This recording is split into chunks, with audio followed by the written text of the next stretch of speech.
6 अप्रैल रविवार, रामनवमी के दिन इस वृक्ष को छूने मात्र से हो जाएगी। आपकी गरीबों का अंत नहीं रहेगी। धन की कमी, जो भी भक्त माता शेरावाली से सच्चा प्यार करती है, वे रामनवमी के दिन इस वृक्ष को छू कर आ जाते हैं। उनकी गरीबी तत्काल भी दूर हो जाती है। साल भर में आने वाली यह रामनवमी चैत्र के माह में आती है, तो यह बहुत ही महत्वपूर्ण होती है। और इस रामनवमी के दिन माता रानी के इस दिव्य पौधे को कोई भी व्यक्ति छूट कर आ जाता है, उसे बिना पूजा पाठ के ही संपूर्ण फल प्राप्त हो जाता है। तो प्रिय दर्शकों, आज चैनल दिव्य ज्योति के माध्यम से इस वीडियो को अंत तक देखिए। इस वीडियो में हम आपको बताने वाले हैं नवरात्रि में किस दिन हटाएं, माता की चौकी, कलश के चावल और नारियल का क्या करें। जानें रामनवमी के दिन कौन से वृक्ष को छूने से गरीबी दूर होती है, और रामनवमी के बाद आपके घर में माता रानी की चौकी का विसर्जन कैसे करना है।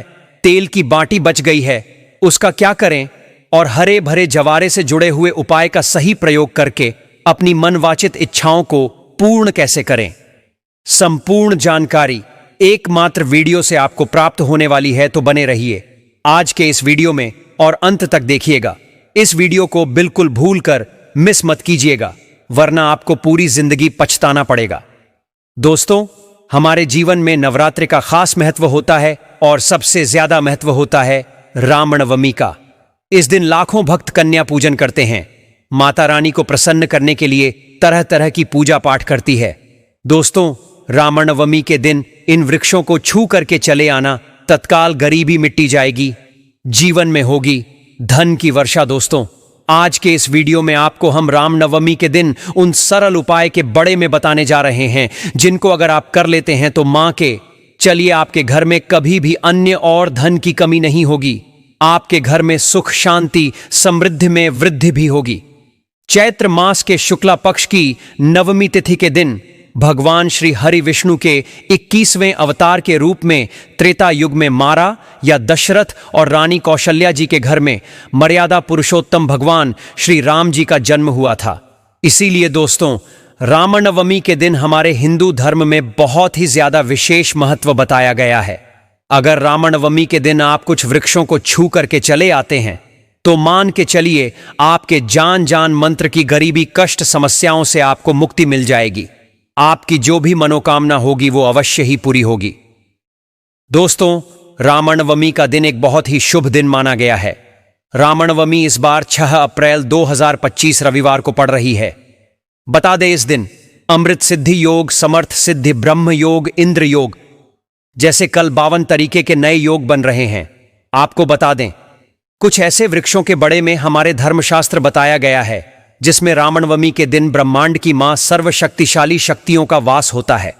अगर सही मुहूर्त पर इन वृक्षों को आप छू करके चले आते हैं, तो मान के चलिए दोस्तों, अगर आप अपने जीवन में किसी भी प्रकार की परेशानी से परेशान थे, दरिद्रता आपके पीछे पड़ी हुई थी, समस्याओं ने आपको घर लिया था, इन प्रकार की परेशानी को आपको मुक्ति मिल जाएगी। दूसरी तरफ आपकी कैसी भी मनोकामना हो, जैसे अगर आप नौकरी की तैयारी कर करके थक चुके थे, आपकी नौकरी गल जाएगी, आपका बैंड पड़ा, व्यापार चल पड़ेगा, आपके पास जो धन आना बंद हो गया था, धन आना शुरू हो जाएगा। जो आपके पास बेफिजूल खर्ची थी, बेफिजूल खर्ची रुक जाएगी, और आपके घर में वृद्धि भी होगी। जी कार्य को भी आप शुरू करेंगे, उसे कार्य में आपको सफलता प्राप्त होगी। ध्यान रखिएगा दोस्तों, जिन वृक्षों के बड़े में हम आपको बताने जा रहे हैं, धर्मशास्त्र के हिसाब से ये पावन वृक्ष हैं। मतलब कि सिर्फ इन वृक्षों को छू लेने भर से आपको अपनी हर प्रकार की समस्याओं से, जहां एक तरफ मुक्ति मिलेगी, दूसरी तरफ आपके जीवन में आपकी जो भी मनोकामना होगी, वो भगवान श्री राम जी की आशीर्वाद से अवश्य ही पूरी हो जाएगी। देखिए दोस्तों, हमारे धर्मशास्त्र में साफ साफ लिखा हुआ है कि पेड़ पौधे, वनस्पति में भगवानों का वास होता है। इसीलिए पुराने समय के जो लोग होते थे, वो सुबह उठते ही पहले तो घर की झाड़ू लगाते थे, फिर घर के पास वाले किसी भी बड़े वृक्ष पर जाकर एक लोटा जल अर्पित कर देते थे, क्योंकि पुराने समय के लोगों को यह बात पता होती थी कि वृक्षों पर देवी देवताओं का वास होता है। देखिए, साइंस में यह बात कहता है कि पेड़ पौधे, वनस्पति फ्री में हमें प्राणवायु प्रदान करते हैं। पौधों के बिना हमारा जीवन संभव ही नहीं है। हर व्यक्ति यह बात जानता है, और आप भी यह बात जानते होंगे कि एक मनुष्य कार्बन डाइऑक्साइड को छोड़ना है, ये होती है जहरीली गैस, जिसको जो पेड़ पौधे वनस्पति होते हैं वो सिख लेते हैं और बदले में ऑक्सीजन रिलीज करते हैं, मतलब हमको ऑक्सीजन देते हैं। इसी प्रकार से अगर आप अपने जीवन में समस्याओं से घिरे हुए हैं, नकारात्मक शक्तियों ने आपको घर लिया है और आप इन देव वृक्षों को छू लेते हैं, तो बस इन वृक्षों छूने भर से मान के चलिए आपके नकारात्मक शक्तियां वह पेड़ पौधे वनस्पति सिख लेंगे और आपके जीवन में सकारात्मक ऊर्जा आसपास ला देंगे। दोस्तों, शास्त्रों में भी बताया गया है कि रामनवमी के दिन कुछ ऐसे वृक्ष हैं जिन पर साक्षात भगवान श्री राम, माता रानी जी और ब्रह्मांड की कई सर्वशक्तिशाली शक्तियों का वास होता है। दोस्तों, आपकी जानकारी के लिए बता दें कि रामनवमी का दिन एक ऐसा दिन है जिस दिन भगवान श्री राम जी की पूजा करने का एक अलग ही विशेष महत्व होता है। इस दिन माता रानी के 9वें स्वरूप सिद्धिदात्री जी की भी पूजा पाठ की जाती है। नवमी का दिन इसलिए भी विशेष हो जाता है क्योंकि भगवान श्री राम और माता सिद्धिदात्री जी की पूजा के साथ इस दिन कन्या पूजन भी होता है। कन्या पूजन के बड़े में आपको एक बात बता दें दोस्तों, कहा गया है कि अगर आप नवरात्रि के 9 दिन व्रत रख रहे हैं, पूजा पाठ कर रहे हैं, तो माता रानी जी इससे ज्यादा आपकी कन्या पूजन में खुश होती है। मतलब एक तरफ आप व्रत रख लीजिए, पूजा पाठ कर लीजिए और एक तरफ आप अच्छे से कन्या पूजन कर लीजिए। माता रानी जी आपकी कन्या पूजन से प्रश्न होकर तुरंत ही आपका आशीर्वाद दे देती हैं। इसीलिए रामनवमी का दिन और भी ज्यादा विशेष और महत्वपूर्ण हो जाता है। वीडियो को मिस मत कीजिएगा दोस्तों, क्योंकि यहां वीडियो आप ही के लिए नहीं, आपके पूरे परिवार के लिए बहुत ही ज्यादा लाभदायक हो सकता है। क्योंकि जिन वृक्षों के बड़े में हम आपको बताने जा रहे हैं, सिर्फ रामनवमी के दिन इन पर ब्रह्मांड की महासभा शक्तिशाली शक्तियों के साथ माता रानी जी का वास होता है। और इन वृक्षों को अगर आपने छू लिया और थोड़ी सी पूजा पाठ कर ली, जिसके बड़े में इस वीडियो में हम आपको बताने जा रहे हैं, तो मान के चलिए दोस्तों, आपके जीवन का हर कष्ट हो जाएगा खत्म और आपके जीवन के हर मनोकामना होगी पूरी। इसीलिए अगर आप भी चाहते हैं कि भगवान श्री राम और माता रानी जी के आशीर्वाद से आप अपने जीवन में बहुत ही तरक्की करें, कभी भी आपको अपने जीवन में किसी भी प्रकार की परेशानी का सामना ना करना पड़े, आप जीवन में जी कार्य को भी शुरू करें, उसे कार्य में आपको सफलता प्राप्त हो, तो पूरी सच्ची श्रद्धा और पूरे विश्वास के साथ पहले तो इस वीडियो को लाइक कर दीजिए और कमेंट बॉक्स में लिख दीजिए जय श्री राम जय माता दी। एक काम कीजिए, कमेंट बॉक्स में अपनी राशि डालना मत भूलिएगा, ताकि आपकी राशि के अनुसार हमको कोई भी ऐसा उपाय पता चला है जी उपाय से आपको रामनवमी के दिन कोई भी लाभ पहुंच सकता है, वो हम आपको आपके कमेंट में आपके रिप्लाई के माध्यम से बता देंगे। तो सबसे पहले तो आप वीडियो लाइक कर दीजिए और अपनी राशि कमेंट बॉक्स में डालना मत भूलिएगा।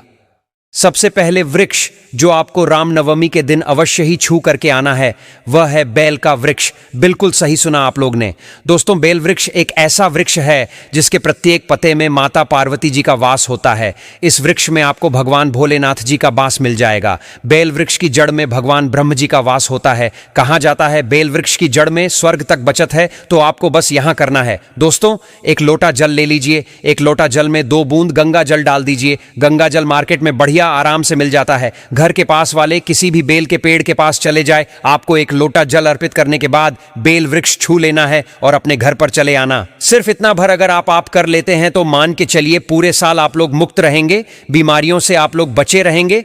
और मान लीजिए किसी बीमारी ने आपको जकड़ भी लिया था, धार लिया था, उसे प्रकार की बीमारी से आपको मुक्ति मिल जाएगी, क्योंकि यहां पर आपको साक्षात महादेव जी का आशीर्वाद मिल रहा है। तो दोस्तों, छूना मत भूलिएगा। दूसरा वृक्ष जिसको आपको अवश्य ही छूना है और भूलना नहीं है, वह है पीपल का वृक्ष। एक बात ध्यान रखिएगा, वृक्षों का राजा बोला जाता है पीपल वृक्ष को। पीपल वृक्ष पर साक्षात भगवान विष्णु जी और माता लक्ष्मी जी का वास होता है। और पीपल वृक्ष जो है दोस्तों, उसमें भगवान हनुमान जी आज भी बसते हैं और इसमें कई प्रकार के वास होता है। तो आपको बस यह करना है कि रामनवमी के दिन घर के पास वाले किसी भी पीपल वृक्ष पर जाना है। पहले तो आप लोगों को यह सुबह के वक्त करना है। ध्यान रखिएगा कि आपको सुबह के वक्त या सूर्य से पहले भी आप यह उपाय कर सकते हैं कि सुबह के वक्त अगर यह उपाय करता है तो बहुत ही अच्छा मनाइएगा। लेकिन अगर आपके पास समय नहीं बचत तो आप सूर्यास्त से पहले मतलब 5 बजे तक भी उपाय को कर लीजिएगा। पीपल वृक्ष के पास आपको एक दीपक जलाना है। दीपक जलाने के बाद आपको उस पीपल वृक्ष की 3 परिक्रमा करनी है। 3 परिक्रमा करते वक्त आपको भगवान श्री हरि विष्णु जी का बीज मंत्र बोलना है। बीज मंत्र इस प्रकार से है, ओम नमो भगवते वासुदेवाय नमः। हम फिर से रिपीट कर दे रहे हैं दोस्तों, ओम नमो भगवते वासुदेवाय नमः। पीपल वृक्ष के 3 परिक्रमा लगाते हुए इस बीज मंत्र का जब की जगह अब इससे फायदा आपको क्या होगा तो बता दें, आपके राहु केतु जो होते हैं वो भगवान श्री हरि विष्णु जी के हाथ में होते हैं। अगर आपने इतना कर दिया तो आपके राहु केतु हमेशा आपका साथ देंगे और आप अपने जीवन में जी कार्य को भी शुरू करेंगे। उसे कार्य में आपको सफलता प्राप्त होगी। आप अपने जीवन में बहुत ही आगे जाएंगे और माना जाता है कि जो विश्व व्यक्ति भगवान श्री विष्णु जी का आशीर्वाद प्राप्त कर लेता है, माता लक्ष्मी जी का भी उसको आशीर्वाद मिलता है और उस व्यक्ति के जीवन में धन खींच हुआ चलता है। तीसरा वृक्ष जिसको अवश्य ही आपको चुनना है, तीसरा वृक्ष है नियम का वृक्ष। बिल्कुल सही सुना आप लोगों ने। एक बात का जरा ध्यान रखिएगा, नवरात्रि के समय नियम के वृक्ष में माता रानी जी के 9 के 9 स्वरूप वॉश करते हैं। कहा जाता है कि नीम के वृक्ष को अगर आप लोग नवरात्रि के दिन या रामनवमी के दिन छू करके चले आते हैं तो इससे आपका घर जो है वो हमेशा सुरक्षित राहत है। मान लीजिए आपने नियम का वृक्ष को छू लिया तो आपके लाखों शत्रु आपके खिलाफ खड़े हो, वो आपका कुछ भी नहीं बिगड़ा पाएंगे, क्योंकि यहां पर आपको माता रानी जी का साक्षात आशीर्वाद मिल रहा है। आपके घर पर काला जादू, काली विद्या, इन सब का कोई भी असर नहीं होगा। तो आप लोगों को इस बात का विशेष करके ध्यान रखना है कि नियम के वृक्ष को आप लोगों को छूकर घर पर पूजा पाठ कर लेनी है, क्योंकि रामनवमी का दिन है दोस्तों। और आखिरी वृक्ष है जिसको आपको छूना है, वह है दोस्तों अशोक का वृक्ष। बिल्कुल सही सुना आप लोग ने। अशोक के वृक्ष को छूने से पहले एक बात का ध्यान रखिएगा, 1 लोटा आप लोगों को कच्छ दूध लेना है, उसमें हल्दी मिला देनी है। अशोक के वृक्ष पर जाइए, इसी लोटा जल को अर्पित कर दीजिए और यहां पर इस वृक्ष को आपको छू लेना है, क्योंकि दोस्तों अशोक का वृक्ष एक अकेला ऐसा वृक्ष है जिसमें ब्रह्मांड की सारी शक्तियां वास करती हैं। एकादशी हो गया, अमावस्या हो गई, पूर्णिमा हो गई, रामनवमी हो गई, इन तरीके के शुभ दोनों पर ब्रह्मांड की सारी शक्तियां ये वृक्ष पर बांस करने आई हैं। तो बस दोस्तों आप लोगों से निवेदन है कि वीडियो लाइक करना मत भूलिएगा, चैनल दिव्य ज्योति को जरूर से सब्सक्राइब कर लिए। दोस्तों अब हम आपको बताने वाले हैं नवरात्रि में अगर आपके घर में जो ऐसे रंग के उप हैं तो क्या है संगीत जो से जुड़े हुए उपाय से कैसे बन सकते हैं वाला बात, तो वीडियो छोड़कर जाने की गलती मत कीजिए और अभी वीडियो को अंत तक देखिएगा और नवरात्रि रामनवमी के दिन किए जाने वाले उपायों को विस्तार से जान लीजिए ताकि आप सभी अपनी गरीबी को दूर कर सकें। प्रिय भक्तजनों, 9 दिन सच्ची श्रद्धा से मां दुर्गा की भक्ति और व्रत आदि करने से मां की कृपा प्राप्त होती है। मान्यता है कि व्रत का पूर्ण फल तभी प्राप्त होता है जब व्रत का पारण सही तरह से किया जाए। कन्या पूजन के बाद माता की चौकी कब हटाएं, कलश के चावल और नारियल का क्या करें, आइए जानें। शास्त्रों के अनुसार नवरात्रि के प्रथम दिन स्थापित की गई माता की चौकी को दशमी तिथि के दिन हटाना चाहिए। साथ ही ऐसी भी मान्यता है कि दशमी तिथि के दिन ही दुर्गा विसर्जन किया जाता है। नवरात्रि 9 दिनों की आराधना का पर्व है, इसलिए मां दुर्गा को 9 दिनों तक घर में स्थापित किया जाता है और 10वें दिन मां का विसर्जन किया जाता है। इस बात का ध्यान रखें कि 10वें दिन माता की चौकी हटाने से पहले उनकी विधिपूर्वक पूजा अवश्य करें। माता की चौकी स्थापित करने के दौरान कलश के नीचे रंगे हुए चावलों की ढेरी बनाई जाती है। नवरात्रि समापन के बाद उसका क्या किया जाए, यह सवाल लगभग सभी के मन में आता है। तो आपको बता दें कि कलश के नीचे रखे चावल को मां दुर्गा की मूर्ति के साथ ही विसर्जन कर देना चाहिए। अगर आप ऐसा नहीं करते हैं तो पास में ही किसी देवीय वृक्ष जैसे पीपल, आंवला आदि की मिट्टी में गाड़ दें। इसके अलावा पक्षियों को भी खाने के लिए दे सकते हैं। बता दें कि जो नारियल चौकी पर रखे हुए कलश के ऊपर रखा जाता है उसे कभी भी प्रसाद के रूप में फोड़कर खाया नहीं जाता। इस नारियल को भी मां दुर्गा के साथ विसर्जित कर दिया जाता है। ऐसी मान्यता है कि जब हम देवी जी का पूजन करते हैं तो मां उसी नारियल में आह्वान करती हैं, इसलिए इसे खाना नहीं चाहिए। प्रसाद के दिन बराबर में एक और नारियल रखा जाना चाहिए। प्रसाद के दिन बराबर में एक और नारियल रखा जाना चाहिए। दोस्तों वीडियो को लाइक करके चैनल दिव्य ज्योति को सब्सक्राइब जरूर से कर लो।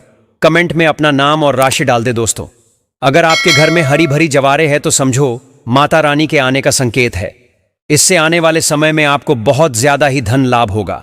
माना जाता है कि 1 रुपये का सिक्का या चांदी का कोई भी सिक्का जग के बीचों बीच में अगर मिट्टी में दबा दिया जाए तो घर में सुख समृद्धि आती है।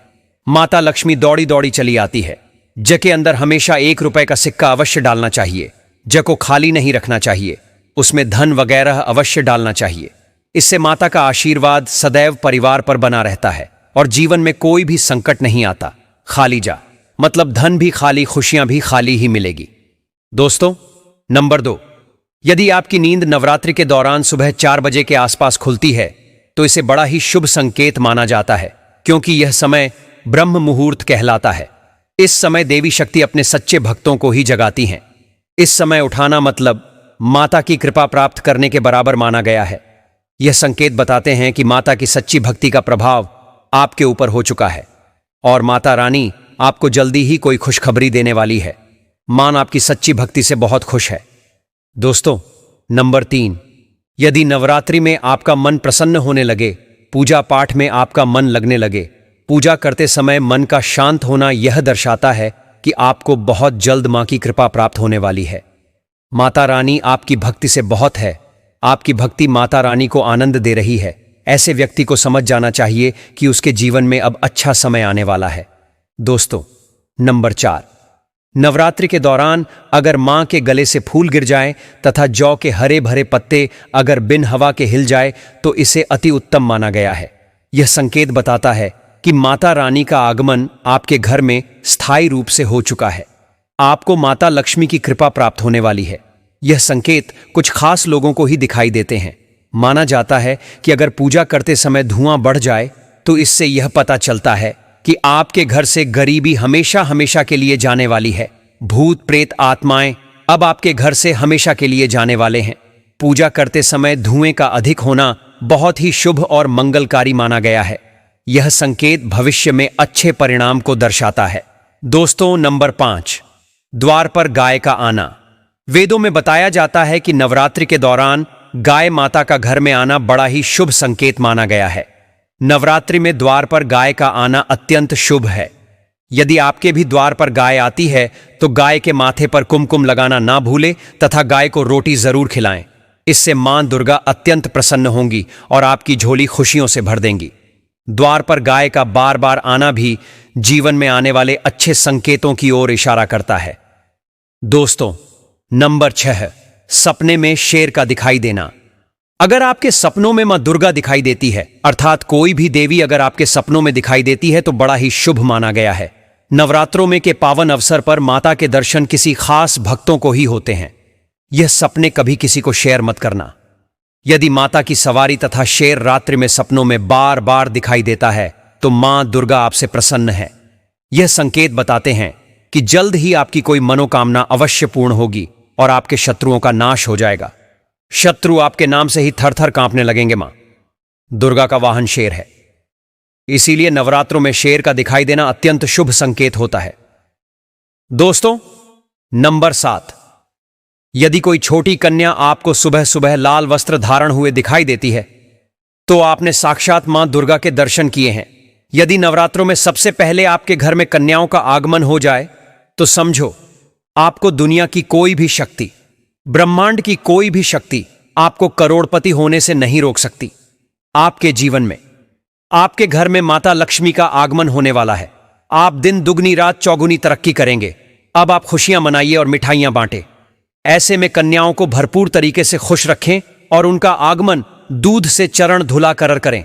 कोई भी कंजूसी ना करे। दोस्तों, माता रानी आपको यह संकेत दे रही है कि अब आपका बुरा समय समाप्त हो चुका है। अब जीवन में सुख समृद्धि के द्वार खुल जाएंगे। तो कमेंट बॉक्स में लिखें, जय माता दी माता रानी आपकी झोली खुशियों से भर दे। दोस्तों, चैनल दिव्य ज्योति को सब्सक्राइब करके कमेंट बॉक्स में अवश्य लिख दीजिएगा, जय श्री राम, जय माता दी।